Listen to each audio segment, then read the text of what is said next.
नमस्कार। क्लास 1 में मैं आपका फिर से स्वागत करता हूं। हम कर रहे हैं रीजनिंग का जो है ये पार्ट 3 हम कर रहे हैं डायरेक्शनल रीजनिंग में, दिशा संबंधी तर्क शक्ति। इसका पार्ट 3 है। ये पार्ट 2 और 1 हमने इससे पहले अपलोड कर दिए हैं। अगर आपने नहीं देखे हैं तो आप उन्हें देख लीजिए। पार्ट 1 और 2 के जो वीडियो लिंक हैं हमने डिस्क्रिप्शन में दे दिए हैं, आप वहाँ से सीधे उन वीडियो तक पहुँच सकते हैं। तो चलिए शुरू करते हैं दिशा संबंधित तर्क शक्ति का पार्ट 3। इस चैप्टर में हम जो है प्रारंभिक दिशा से संबंधित क्वेश्चन को डिस्कस कर रहे हैं।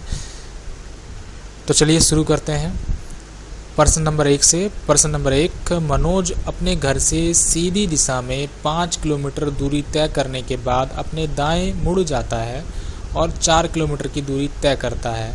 वह अपने बाएं मुड़ता है और 2 किलोमीटर की दूरी तय करता है और अंत में अपने बाएं मुड़ते हुए 10 किलोमीटर की दूरी तय कर कमल के घर पहुंचता है। यदि मनोज के घर से कमल का घर पूर्व दक्षिण में हो तो मनोज अपने घर से किस दिशा में चला था। देखिए, इस क्वेश्चन में जो है इन्होंने हमें अंतिम दिशा दे दी है कि वो जब कमल के घर पहुंचा तो पूर्व दक्षिण दिशा में था, लेकिन उन्होंने प्रारंभिक दिशा नहीं दी है। वही हमसे वो पूछ रहे हैं कि मनोज अपने घर से किस दिशा में चला था। तो हमें यहाँ पे प्रारंभिक दिशा निकालनी है। हमें यहाँ पर इस क्वेश्चन को करने के लिए, देखिए इस क्वेश्चन को करने के लिए पहले हमें एक दिशा हमें यहाँ पे माननी पड़ेगी कि वो किस दिशा, जिस दिशा से वो घर से निकला था वो दिशा जो है हमें माननी पड़ेगी। हम उसको मान लेते हैं कि माना मनोज पूर्व दिशा की ओर चला था, तो उस हिसाब से हम अपना ग्राफ जो है डायग्राम तैयार करेंगे। तो पूर्व दिशा जो है इस तरफ होती है, तो माना वो पूर्व दिशा की ओर चला था तो 5 किलोमीटर चला वो यहाँ पर मनोज, यहाँ पर 5 किलोमीटर चला और अपने दाईं ओर मुड़ा। तो दाईं ओर मुड़ा, यहाँ पर वो जो है 4 किलोमीटर चलता है। इसके बाद वह अपने बाईं ओर मुड़ता है, यहाँ से वो बाईं ओर मुड़ा और 2 किलोमीटर चला। इसके बाद अंत में वह अपने बाईं ओर मुड़ते हुए 10 किलोमीटर चला। यहाँ से वो अपने बाईं ओर मुड़ा और 10 किलोमीटर चला। तो यहाँ पर वो 10 किलोमीटर चल के वो इस पॉइंट पे पहुँच गया। तो अब वो कह रहे हैं कि ये वाला जो पॉइंट है ये पूर्व दक्षिण का पॉइंट है इनके हिसाब से, और हमारे हिसाब से जो ये वाला पॉइंट आया है, जो दिशा हमें मिली है कमल के घर की, मनोज से कमल के घर की, वो ये है। और ये जो दिशा है आप देखिए यहाँ पर ये पूर्व और उत्तर दिशा है। ये पूर्व उत्तर दिशा के मध्य की दिशा है, तो ये पूर्व और उत्तर दिशा है। लेकिन उनका जो उत्तर आया है, जो उन्होंने हमें दिया है, वो दिया है पूर्व दक्षिण दिशा। तो अब हम यह देखेंगे उनके उत्तर में और हमारे उत्तर में कितना अंतर आया है। जो हमारा आंसर आया है वो आया है पूर्व उत्तर दिशा, और इनका जो आंसर है वो है पूर्व दक्षिण दिशा। तो ये यहाँ पर मध्य में है और ये यहाँ पर मध्य में है। तो यहाँ 45 डिग्री, यहाँ 45 डिग्री, इनको हम जोड़ लेंगे तो ये हो जाएगा 90 डिग्री। इस 90 डिग्री में जो है जो हमने दिशा मानी है पूरब, इस 90 डिग्री को इस पूरब दिशा में जोड़ देंगे। तो ये यहाँ पर पूरब दिशा है, इसको हम क्लॉकवाइज जो है चलेंगे इसमें और यहाँ पहुँच जाएंगे। 90 डिग्री की एक दिशा घुमाएंगे तो दक्षिण में पहुँच जाएंगे। तो ये जो है दक्षिण जो है हमारा यहाँ पर आंसर आ जाएगा। तो दक्षिण दिशा जो है हमारा यहाँ पर आंसर होगा। चलिए आगे चलते हैं। उदाहरण नंबर 2 लेते हैं। ए अपने घर से सीधे 4 किलोमीटर की दूरी तय करने के बाद दाएं मुड़ जाता है और 5 किलोमीटर की दूरी तय करता है। पुनः बाएं मुड़ता है और 10 किलोमीटर की दूरी तय करता है। अंत में बाएं मुड़ता है और 8 किलोमीटर की दूरी तय करता है और बी के घर पहुंचता है। यदि ए के घर से बी का घर पूर्व दक्षिण में हो तो ए अपने घर से किस दिशा में चला था। देखिए यहाँ भी इन्होंने प्रारंभिक दिशा पूछी है और हमें अंतिम दिशा का पता है कि पूर्व दक्षिण है। चलिए करते हैं। तो देखिए यहाँ भी जो है हम जो है दिशा मान लेंगे। हम यह मान लेते हैं कि ए जो है 4 किलोमीटर पूर्व की ओर चला। तो ए है और ये पूर्व की ओर चला 4 किलोमीटर।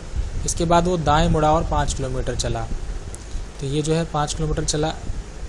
इसके बाद वह पुनः बाएं मुड़ा और 10 किलोमीटर चला। तो यहाँ से वो 10 किलोमीटर चला। अंत में वह बाएं मुड़ता है और 8 किलोमीटर की दूरी तय करता है। यहाँ से वो बाएं मुड़ा और 8 किलोमीटर की दूरी उसने तय की है। तो ये 8 किलोमीटर की दूरी तय यहाँ पे उसने तय कर ली है और बी के घर पहुँचता है। तो आप देखें तो यहाँ पहुँचा वो बी के घर। तो इन दोनों के बीच में वो कह रहे हैं कि अगर बी का घर पूरब दक्षिण में हो, और जो हमारा आंसर आया है वो आया है ए से बी का जो घर है वो ये जो हमारी दिशा होती है ये आप देख लें उत्तर पूर्व दिशा होती है। तो हमारे आंसर के हिसाब से जो ए से बी का जो घर है वो उत्तर पूर्व दिशा में है, जबकि इनका जो उत्तर आ रहा है यहाँ पर ये इनका आ रहा है पूरब दक्षिण दिशा। तो पूरब दक्षिण दिशा जो होती है ये जो है पूरब है और ये दक्षिण दिशा है, इसके मध्य में होती है। तो यहाँ भी आप देखें तो ये 45 डिग्री का कोण यहाँ बनता है और इनके आंसर से और हमारे आंसर से 45 डिग्री का कोण यहाँ बनता है। तो इन दोनों को हम जोड़ लेंगे तो ये 90 डिग्री का कोण बन गया है। तो जो दिशा हमने यहाँ मानी थी कि वो पूरब दिशा में चला था उसमें हम 90 डिग्री जोड़ देंगे। ठीक, तो यहाँ पे 90 डिग्री हम यहाँ जोड़ेंगे पूरब में, तो ये दक्षिण दिशा जो है इसका आंसर आ जाएगा वो यहाँ से यहाँ पर पहुँचेगा। तो जो इसका आंसर आ जाएगा वो आ जाएगा दक्षिण दिशा।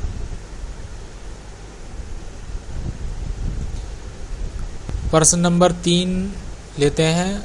प्रश्न नंबर 3 है, अनीता की स्कूल बस का मुख पूरब की तरफ होता है जब वह उसके स्कूल पहुंचती है। अनीता के घर से आरंभ होने के बाद वह 2 बार बाईं ओर फिर स्कूल पहुंचने के पहले दाईं ओर मुड़ती है। बस ने जब अनीता को घर के सामने बस स्टॉप पर छोड़ा तो बस का मुख किस दिशा में था।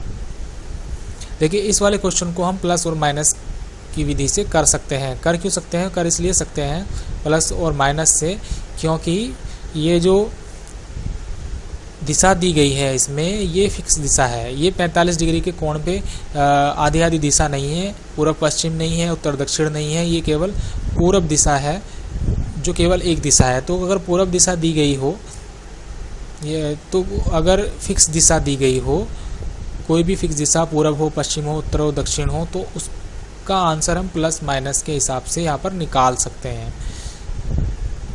तो यहाँ बाईं ओर दाईं ओर हमें यहाँ पर देखना होगा। तो देखिए 2 बार बाईं ओर है बस, तो -2, और 1 बार जो है दाईं ओर है तो +1। इसको हम यहाँ सॉल्व कर लेंगे, ये हो जाएगा -1। -1 से हम अपना आंसर तब निकाल सकते हैं जब हमें प्रारंभिक दिशा पता हो, लेकिन हमें यहाँ पर प्रारंभिक दिशा नहीं पता है, हमें अंतिम दिशा पता है और प्रारंभिक हमें निकालनी है।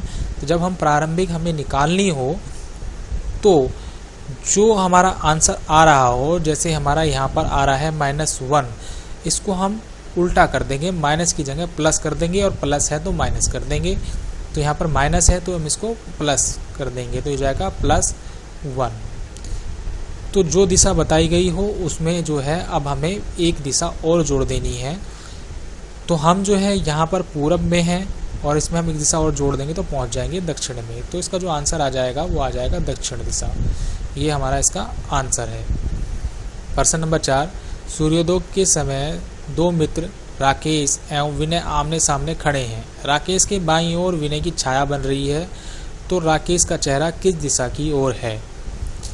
देखिए सूर्योदय के समय जो परछाई बनती है वो पश्चिम दिशा की तरफ बनती है और सूर्यास्त के समय जो परछाई बनती है वो पूरब दिशा की तरफ बनती है।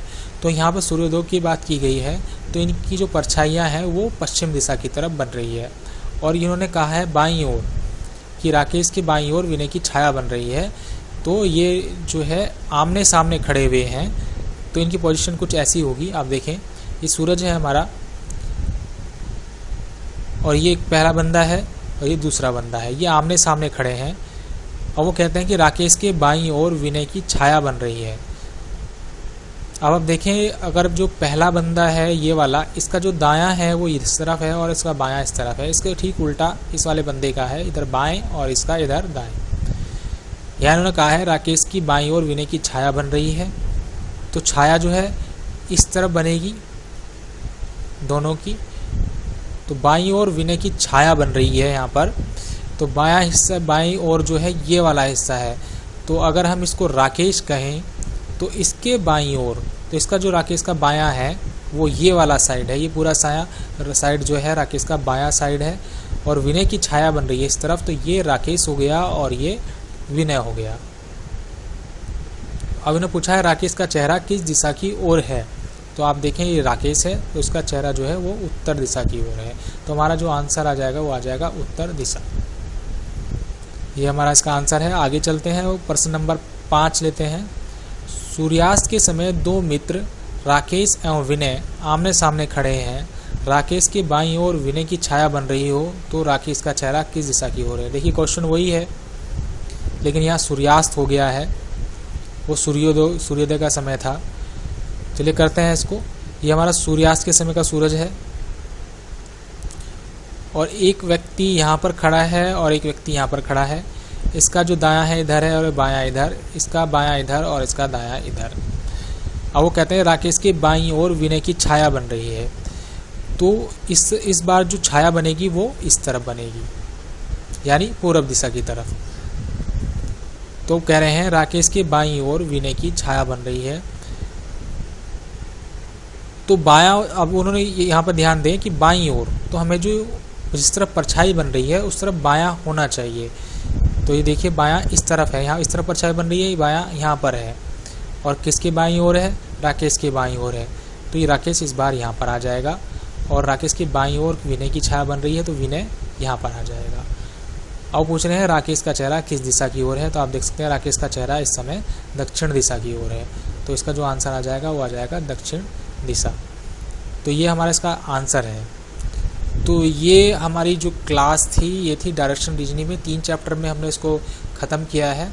पहले मैंने इसकी एक वीडियो डाली थी डायरेक्शन रीजनिंग की, वो एक ही वीडियो थी, और मुझे उसमें काफ़ी शिकायतें मिली थी कि वो वीडियो जो है ठीक से समझ में नहीं आ रही है, और उसमें वॉइस ठीक नहीं है, और काफ़ी कुछ दिक्कत थी उस वीडियो के साथ। मैंने भी रियलाइज़ किया जब मैंने उसको दोबारा सुना कि वाकई में उसके साथ दिक्कत थी, तो मैंने ये चैप्टर दोबारा से बनाया है, और मैं आशा कर रहा हूँ कि इस बार आपको ये चैप्टर जो है क्लियर हो गया होगा।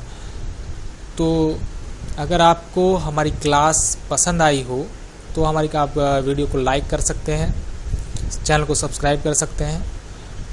हम ऐसे ही और चैप्टर्स लेके टाइम टू टाइम आते रहेंगे। आप हमारे चैनल को सब्सक्राइब कीजिए ताकि आप हमारे साथ बने रहें। तो अगली वीडियो तक के लिए हमें इजाज़त दीजिए।